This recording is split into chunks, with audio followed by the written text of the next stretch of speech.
Tommy, thank you. Very excited to get going. As you know, this time of year, I think you all are ready to see a game. You're tired of hearing me talk, and I'm tired of talking, quite honestly. I'm very excited to get going. I'm glad we have a very good opponent coming in here in Toledo. Jason Candle has been extremely consistent. He and his staff have been there together for a long time. They are definitely a worthy opponent. Last year with 2 Power 4 victories, beating a tough Mississippi State team. I know how hard it is to go into that environment and win, and they obviously played extremely well last year. And then beating Pitt in the bowl game. You could see how resilient they are. 6 overtime win against Pitt, quite impressive. And then, us playing them in 2019, I thought, that was the year early in the season in particular with Terry Wilson healthy. I thought that we had a chance to have one of our best teams that we've had in a long time, prior to getting some quarterbacks hurt that year. Still finished strong and had a bowl victory. But I think we were really hitting on all cylinders early, and this game was very difficult. We were down 14-7. Ended up going in at halftime 14-14. Got a big turnover to start the third quarter and kind of pulled away, but very difficult, tough game. And we expect that again. It's a team, in the MAC that's predicted to pick number 1 or to finish first in the MAC. I believe they're receiving already 13 or 14 AP top 25 votes. So they're a team that you have to beat. They are not going to beat themselves. They're very sound. They're very well coached. And we're excited about that opportunity. For our team, we've been working hard. You've heard me talk about it. I'm proud of this team and the work that we've done to get to this point. And it's time to go tee it up. I'm glad game week is here. And we have to go play some good football, and if we want to change the narrative, then we have to go play well. And our performance will dictate what's said about us. And it's time to tee it up and go play. Mark, can you talk a little bit about Gleason and what problems he kind of presents from the pocket? He's obviously a year or two of in the system, or being a starter, quite impressive last year with the way he threw the ball and getting very valuable yards through running as well. They have designed quarterback runs that he gets the tough, aggravating yards and critical first downs, and then he also does a very nice job of buying time. So quite a bit of experience for him. Very good player. You're obviously familiar with the running back too, Chip Trainum. What do you expect? Yeah, Chip, just who he is. A tough physical back. It's unfortunate that he really, unfortunately wasn't very healthy here, but we know what he's capable of when fully healthy, and I would expect in game 1 that he'll be ready to go. But very physical, very good back. I think the expectation all along was that Zach would be the starter at quarterback. Last week at Holtby, you made sure to remind us all that it wasn't official yet, so what kind of made it? Well, I think, the big thing is it wasn't what Zach wasn't doing. I think it was Cutter really playing well, in particular down the stretch of camp. I'd say the last 10 days, and he just seemed so much more comfortable, so much more confident, and playing at a higher level. And I think they were both playing good, and that we need that. As you know, it's a very difficult schedule we have in front of us, and we need all hands on deck. And so I'm quite confident in both of those guys. Mark, it looked like on the depth chart there were a lot of oars to wide receivers. Is this a case of just not? Should that worry people, or should they be confident that there's a lot of guys? Well, I wouldn't put any or on there for anybody I didn't believe that couldn't go out and play winning football. I would just simply leave them off the depth chart, or leave them second. And sometimes it's a rotational thing. You got guys that are playing consistent, and there's no clear separation. In some positions, as you know, there's more of a rotation than others, and that's certainly one of them. Calzada recently talked with us about embracing the role as being a game manager. That's usually pretty taboo, but how do you think he fits that, and what are your sort of expectations from him in that role? I think he's tried talking himself into that, because I think he likes to get the ball down the field and take some shots. And I think that's just through coaching, because when things are there and checkdowns are there and, keeping the chains moving, those are things he has to do, and he's done a better job with that. So I think he's probably alluding to that. I don't think you've had a defensive player return punts in your tenure here. What about Ty? Do you like it? I think, Coach Norvell wasn't, Boulware wasn't around, Jay wasn't around when Ty was playing baseball back in the day, so he's a good baseball player, and so he gets a good beat on it, and, he's done a nice job of fielding the punts. I think a year ago that, we lost some critical yardage from time to time, not fielding those things, and Ty's done a nice job, and, he has that baseball background, and so that helps. Mark, when you've talked in the past about special teams, you've reminded us about kick coverage and how effective you've been. How do you feel about that?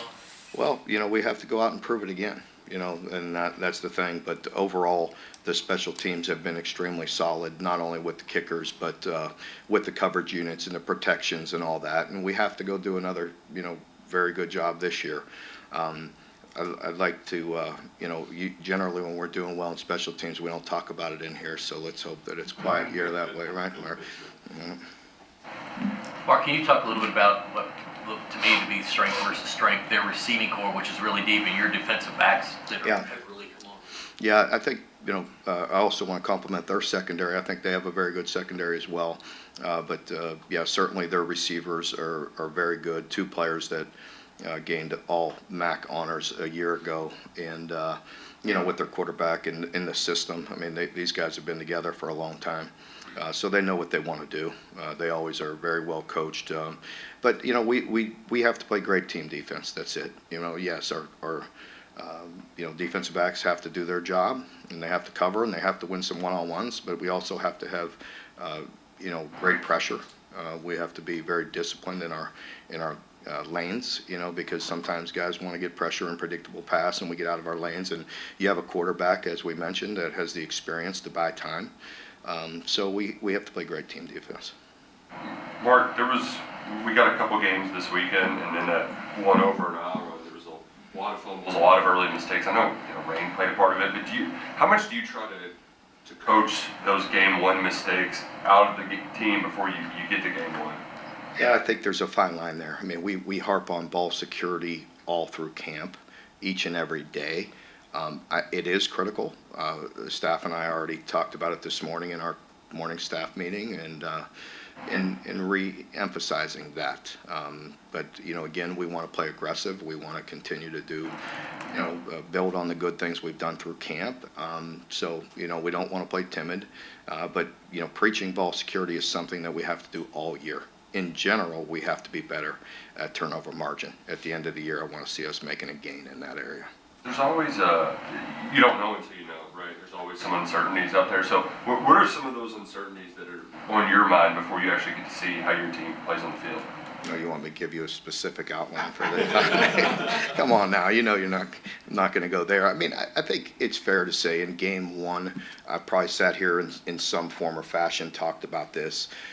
Everybody's excited for game one, and we're tired of playing against each other. But game one, what I try to head off, and it's through experience. We talked about games we've had in here where we exploded in the first half and didn't finish, and guys let their emotions get out of control and things of that nature. So those are all things that I will touch on with them of handling the environment, handle the situation, and making sure we're thoroughly prepared throughout this week, but also being consistent throughout the game. There's going to be adversity in every game. How are we going to respond to that? And, and again, just try to be as consistent as we can for 4 quarters. Big rule change this year is the injury substitution stuff. Obviously, the guy's hurt, he's hurt. But do you talk to your players at all just about how to manage that, or you just want them not to think? You do have to discuss it, because let's be honest. I mean, it's tough sometimes, because those players got a bunch of adrenaline in their body, right? And I mean, these guys are hyped up, and they want to get up and go, but they may not be able to. I think you saw that in a game Saturday, where a player was legitimately injured and they got charged with a timeout. I don't think that was the intent for that rule. So, I think the officials do have some discretion in there, but we do have to educate our players on it, yes. Mark, there, in the offensive line, there were 2 true freshmen on your 2 deep. Mm-hmm. So are those guys, are they gonna play, or, I mean, how deep can you go? Well, I think you heard me talk during preseason camp when I talked about the O-line depth. I felt like we had 8 guys that were prepared. We have some swing guys in there that can go, but we also have 2 true freshmen that we believe in and need to get them some reps, and so we're not opposed to playing them. Is this a case where you think you'll play 5 most of the game, or are you gonna try to get those other 3 of the 8 in there? I think we will definitely try to get the other 3 of the 8. Mark, I know you're tired of talking off-season stuff, but we did find out on Friday that the league is moving to 9 conference games next year. So what were just your thoughts whenever that became official? I felt like that I was prepared for that to come. I think that's where it was headed for a long time. And, as I think the last official quote on that I had was I was tired of talking about it. I was like, bring it on. Whatever it is, it is. I mean, look at our schedule this year. It's pretty hard to get more difficult than that, so, we have a top 5, top 6, most difficult schedule, and next year it'll be about the same. I don't care who's on it from the league. Yeah. They're keeping the mandate too to preserve the Louisville game. Are you excited to know that series isn't going away? Yeah, I think I said that. I think I was on the record again the last time we talked about it and said that, that I was for that. Mark, I think on October 23rd of 2023, on your radio show, somebody asked you about Tennessee, and whether Kentucky would be playing them annually moving forward on either the 8 or 9 game format, and you said no. Is that still the case to your knowledge? Well, I honestly have no idea on that. So I don't remember. I really don't recall, 2023 and what we were discussing there. It was at the 27.28 point of the show. No, I don't think you would come in here without. I see you reading. When you start reading like that, I'm pretty sure I believe you. So I'm not questioning you at all. I'm just saying I don't recall that in 23, but I could promise you going forward, I have no clue. I've had a lot to do, and I felt like, that's out of my hands. And let's be honest, but people ask me my opinion and everything, and I know I've been in this league for 13 years, but I could promise you the people above me don't really care what I think about that, and at the commissioner's office and the commissioner's level and presidents, what I mean, they're, I think everybody has to do what's best for the league. I understand that. I believe in the leadership, of this school and in the conference, and it is what it is, so I'm not going to change that no matter what my opinion is. Mark, do you feel like from talking to your colleagues, do the coaches have a big enough say in this kind of thing? No, we don't really have any say. No, none. No. Mark, talking to Chris Collins last week, those 3 nickels you have listed all kind of do a little different things. How much will that be kind of situationally? And we know that's a really important position. It is. It's a position that we are still, we're confident in those 3 guys. They bring different elements, and, we'll see how that progresses throughout the year. But I like all 3 of those players. I think they bring something.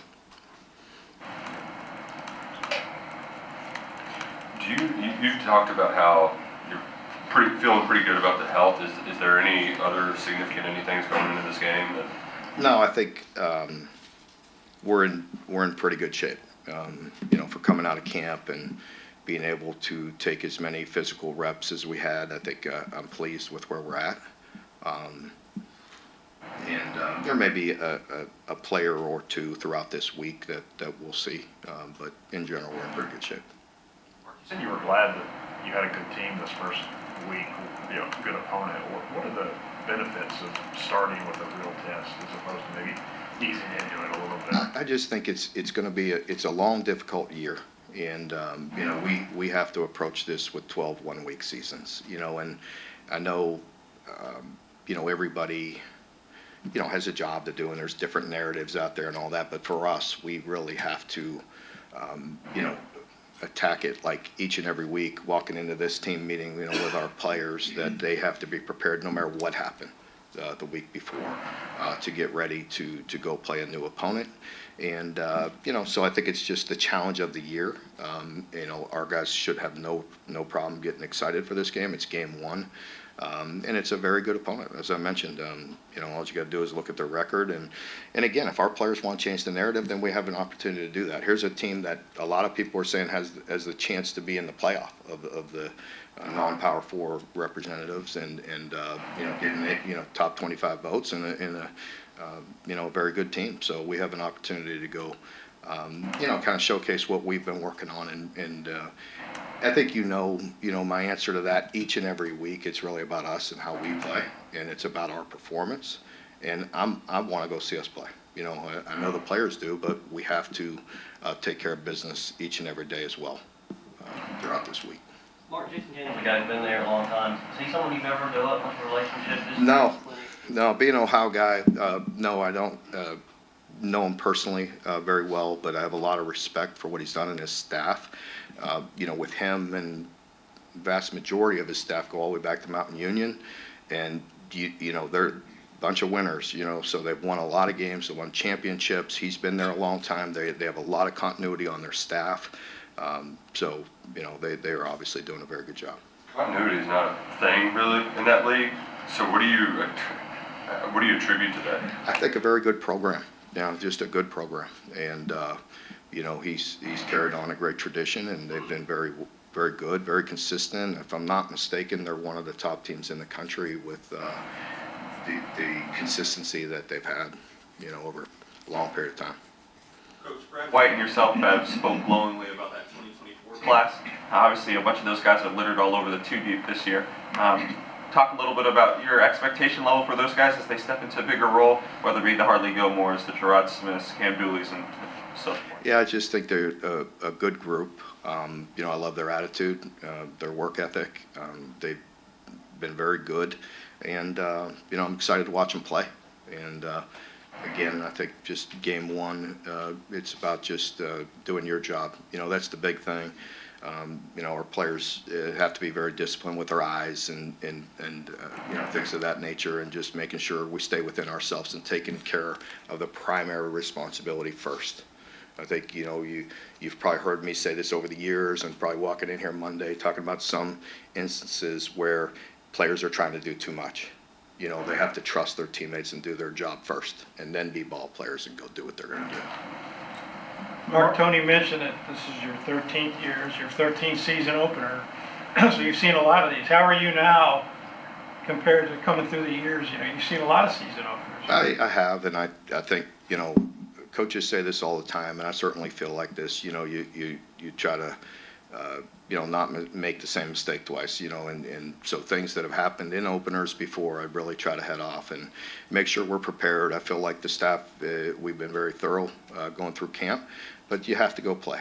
And as I tell the team often, a lot of games come down to situational football, and there's no way we could replicate every situation that's going to come up with us. And throughout the season, we try to continue to build on their football IQ. Watch other people make some mistakes and things that we've been through, and try to head it off before it happens. But we have to play the game and be prepared for each and every situation that comes up. Throughout camp, where did you see the biggest step forward? I'd say just consistency. Throughout camp, I think, towards the end, I just felt like we were playing cleaner football. I think I feel like we are a physical football team again. I hope we can go prove that. We will see. But I think we've worked hard, and improving in certain areas. But I'd say consistency is the big thing. Mark, what are you seeing from Jagger Burton as he tries to make this transition to center for the second? I'd say Jagger just, again, getting better with every opportunity. He's been very good, and I'm excited to watch him play. So, Jagger's a good football player, and he's willing to do whatever it takes to help this team. Mark, Brad dropped the Josh Pascal comparison from McQueese Comfrey Grace the other day. Didn't want to put that pressure on him, but as that kind of potential, what have you just seen from him throughout camp? Yeah, Yeah, he's a quiet guy, you know, he just kind of goes about his business, but he's a guy that definitely can create some pressure. As you know, we needed to improve in that area. He's one of the guys that we're counting on to step it up in that area. But he's an athletic guy that can gain some steps on the quarterback quickly, and hopefully he'll continue to show us that. Very good. All right, thank you all. All right, outside on the field, the mayor's here, and we're gonna take a photo, and she's gonna have some comments about the Lex 250.